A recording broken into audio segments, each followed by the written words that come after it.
What's up, everyone? One-on-one here. In today's video, we're not just scratching the surface, we're diving deep into the phenomena that has captured and cultivated millions worldwide. A game with sprawling, meticulously crafted narratives, an insane roster of historical figures and mythological heroes, and a gacha system that, for better or worse, keeps us all on the edge of our seats and bank accounts. We're talking about Fate Grand Order, or as it is effectively called most times, FGO, or just Fate Go. If you've heard whispers of waifus, the infamous gacha hell, the insane Natsuverse lore, or tales of endlessly farming for materials in the same breath, chances are someone has talked about Fate Grand Order in your area. It's a mobile RPG that has transformed its platform to become a critical juggernaut of the game industry, the gacha game industry. Any game you can possibly think of, Fate Go has eclipsed it by a long shot because of its downloads and its gacha system. Today, we're just not breaking it down, but we're going to go over why it's so immensely popular, its unraveling complex layers, and helping you decide if you're ready to dive headfirst into this massive, incredible, and truly unique world. Prepare yourselves because it's going to be a grand order indeed. And watch your bank accounts with this one because it is insane how much money people spend on this game.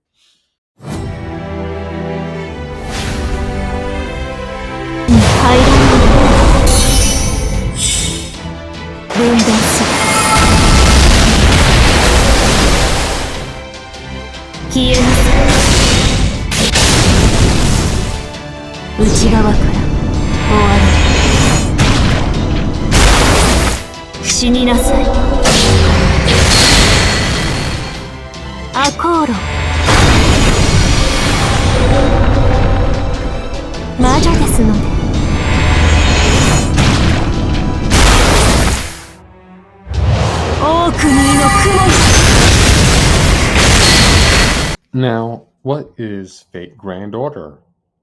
At its simplest, Fate Go is a free-to-play mobile RPG readily available for download on both iOS and Android devices.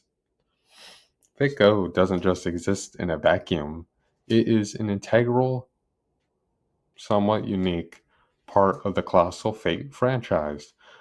This sprawling multimedia phenomena originated with the critically acclaimed visual novel Fate Stay Night by Type Moon, expanding into countless anime series, light novels, manga, and other games. While Fate Go deeply intertwines within the established lore and features beloved characters from other Fate works, it bravely creates and craves its own unique, grand-scale narrative, making it accessible even to those with limited Fate knowledge, albeit with many hidden layers for veteran fans. The foundation is simple. It is one of desperate heroism. You assume the role of, well, your character, who you can choose, male or female, obviously, an ordinary, unremarkable individual who, through a twist of fate and a moment of pure luck, or perhaps destiny, becomes the last surviving master candidate of the Caldera Security Organization. Caldera is it's a cutting-edge agency operating from a secluded base in Antarctica, founded by, the last remains of humanity, if you want to look at it that way. Its mission? To observe and protect humanity's future and past by continuously monitoring its existence across different timelines and dimensions using advanced magecraft and technology. Caldera confirms and comforts humanity's survival for the next century. However, on a fateful New Year's Eve, the unthinkable occurs. The future of humanity, a guaranteed continuum, expanding into the next century, abruptly vanishes. All evidence of humanity existing beyond 2016 is wiped out, signifying an impending catastrophic extinction. The cause, an unknown singularity in the past, stemming seemingly linked to events of the Fifth Holy Grail War in the Japanese city of Fuyuku in 2004. Humanity's very foundation is being basically incinerated from the past. 慈悲だ。神戸を垂れよ。恐怖はない。希望もない。ただ罪人のように死ね。何匹も通るにあたわず。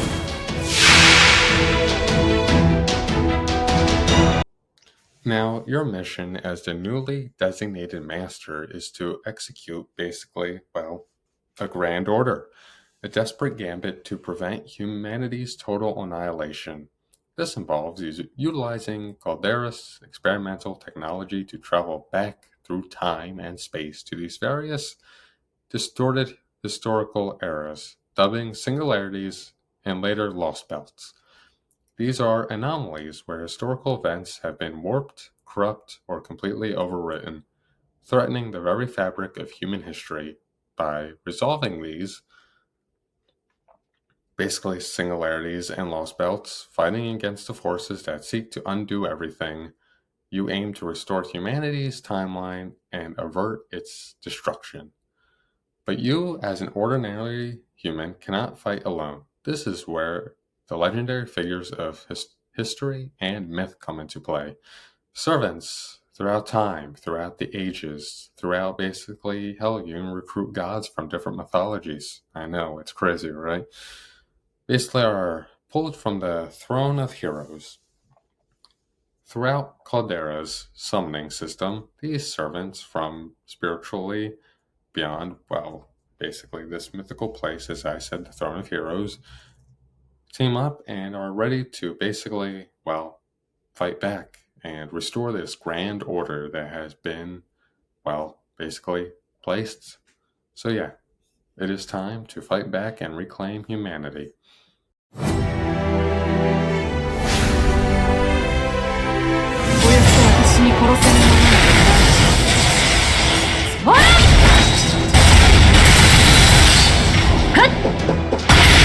Now, let's get into the good old gameplay loop. So, you're convinced by the story, but how do you actually play Fate Grand Order? At its heart, it's a turn based combat RPG that blends strategic card mechanics with traditional RPG elements. You assemble a team of 3 active servants with 2 more in reserve, and you can always borrow 1 powerful support servant from a friend, which is crucial for early game progression and tackling difficult content. Each servant boasts unique abilities, attack types, and their own signature noble phantasms. Well, let's see. Combat card systems. Every turn, a deck of 5 randomly drawn combat cards appear from your active servants. There are 3 types of cards. A red card, which prioritizes raw damage. A blue card, which focuses on gaining noble phantasm gauges. And a green card, which generates critical stars, a quick chain, and could provide interesting combat features. Now, there's different types of chains. If all 3 chosen cards in a turn belong to the same servant, they perform an extra special attack, granting a 4th hit for additional damage. And a mighty chain, a more recent addition, if you use one of each card type, aka green, blue, and red, in a single turn, you get a mighty chain, granting all 3 cards the starting effects of each type. Then there's the noble phantasms themselves. These are the ultimate signature attacks of each servant, unique to their legend and often featured stunning cutscenes, animation, and beautifully done crafted, basically, attacks. Building up a servant's noble phantasm gauge, typically 100% or more, allowing for an overcharge effect, It's basically overpowered with more power. Now, there's critical hits that deal significantly more damage and are activated by consuming critical stars. Servants, they have different star absorption rates, meaning some are more likely to draw stars than others, allowing you to focus more critical damage on your primary damage dealers. Now, with each one, obviously, there's different servants, aka Saber, Archer, Lancer, Rider, Caster, Assassin, Berserker, etc., forming a complex, basically rock, paper, scissors system of strengths and weaknesses, or as we know, as class affinity. For example, Sabers deal extra damage to Lancers but take more damage from Archers. Berserkers are a unique glass cannon class, dealing an extra 0.5 damage to almost all standard classes, but also taking double damage from them. Other extra classes like Ruler, Avenger, Alter, Ego, and Foreigner each have their own unique affinity charts as well, adding further strategic depths and understanding to the system vital for battle.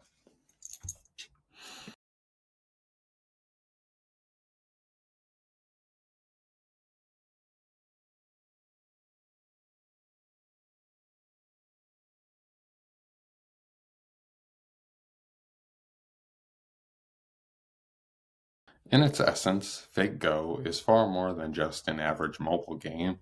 It's a sprawling, epic narrative, a masterclass in mobile storytelling, and a true celebration of history, myth, and the resilient human spirit. It's an experience that's a rich, rewarding, and undeniably attractive for those who want to take a spin at it, take a go at it, take a fake go at it. It truly is a masterclass of storytelling, art, waifus. If you want hot woman, go play this game. There's a few. So, have you played Fate Go? What's your favorite servant? Mine is Morgan Le Fay Berserker, obviously. What is your most memorable singularity?